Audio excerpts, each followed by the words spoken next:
Então, vou falar brevemente sobre o que é Tridoshas, ou seja, três doshas. São três perfis biológicos que compõem a nossa constituição, associados aos quatro elementos da natureza, e que de fato esses doshas determinam e nos comunicam sobre como é a nossa relação respeito a esses elementos da natureza que se expressam e se manifestam também dentro do nosso aparato psicossomático. Todos nós temos os três doshas, só que geralmente vivemos mais um dos três ou dois dos três, isso dependendo de vários fatores, como por exemplo o estilo de vida, hábitos, rotina, comportamento, alimentação. Então cada um deles traz as suas características, virtudes, mas também as suas sensibilidades, né? Eu vou apresentar bem brevemente esses três doshas, porque tem muito material informativo sobre eles, eu poderia falar 1 hora só dos doshas. O que eu vou apresentar primeiro é o Vata, né? E os componentes que representam o Vata são ar e éter. E geralmente é um dosha que é facilmente desequilibrado, né? Sobretudo na era que estamos vivendo, que é muito conectada com um trabalho mental, racional, muito tempo no celular, no computador, então isso sim gera um desequilíbrio de Vata. Os sintomas mais relevantes do excesso de Vata são indigestão, mal digestão, dores na coluna, cabelo seco, pele seca, gases intestinais, e um certo desequilíbrio a nível emocional também. É muito importante que a gente mantenha um equilíbrio, uma harmonia entre esses elementos que fazem parte da nossa natureza humana também, caracterizados por esses doshas, para que a gente não entre num excesso de um respeito ao outro. Quando, por exemplo, eu estou trabalhando muito no computador, eu estou muito racionalizando, usando muito o meu raciocínio e tenho pouco contato com o elemento terra, por exemplo, com o meu corpo, isso cria um desequilíbrio, né?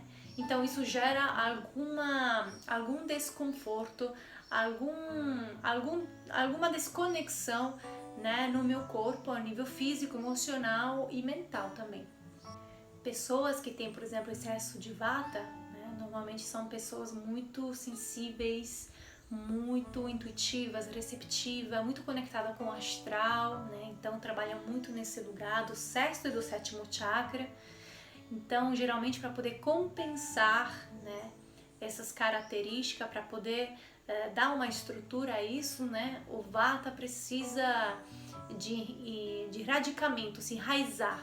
Então, por exemplo, esse suporte pode vir através da alimentação, então uma alimentação mais pesada no sentido de uma alimentação mais nutritiva, mais substanciosa, né? Então, por exemplo, comer raízes, legumes, ou lentilhas, abóboras, coisas bem nutritivas, mas de fácil digestão, coisas que podem aterrissar e dar um peso para esse Vata não sair. Pessoas com excesso de Vata também pode perceber isso em um nível do sentir, por exemplo, sentindo uma certa frustração, um certo desconforto emocional, uma incapacidade, uma dificuldade de concretizar os próprios projetos, né? Ficam muito nesse nível astral, mental. Então, essas pessoas não conseguem trazer aqui para a matéria. Ou ansiedade, dificuldade de dormir, medos, isso pode também ser um dos sintomas, né, desse excesso de Vata. Vamos agora falar do Pitta, né? Constituído por elementos de água e fogo. É o fogo corporal que traz essa transformação, é o fogo da digestão. Está conectado com os órgãos do fígado, do pâncreas, do estômago, do intestino delgado, que tem muito esse dosha, Pitta. Normalmente são pessoas com características mentais quais coragem, alegria, vitalidade, inteligência, curiosidade, lucidez mental, impulsividade. Um Pitta desequilibrado pode trazer estados emocionais muito fortes, né? Como muita raiva, muito ressentimento, muita impulsividade, dificuldade de lidar com as próprias emoções, nervosismo, também dificuldade de dormir, insônia, irritabilidade e também tem um excesso de fogo no aparato digestivo, então pode trazer aquela sensação de queimação no estômago, né? Bem aqui no plexo solar. Isso é um possível sintoma do excesso de Pitta. E por último, vamos falar do Kapha, que é um dosha conectado com o elemento da água e da terra.